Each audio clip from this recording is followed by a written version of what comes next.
Okay, good morning. Ito ang view ng San Fermin. Yan.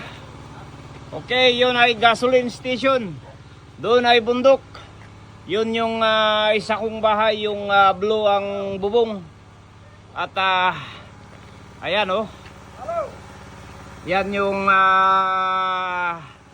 araw sumisikat mag-alas 8.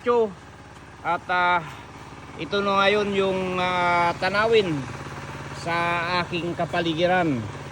At tunay ngang napakaganda ang Barangay San Fermin. Wala ka nang hahanapin pa, nandito na lahat. Dito mo matatagpuan ang mga magagandang lalaki at magagandang babae.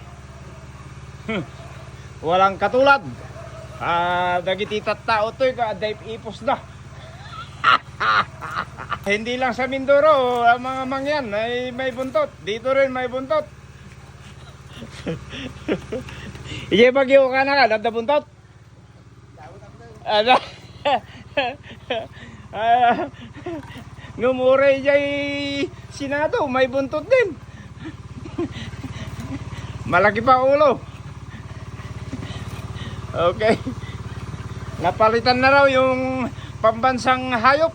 Yung kalabaw, naging crocodile na raw ang pambansang hayop ngayon. Mga buhaya.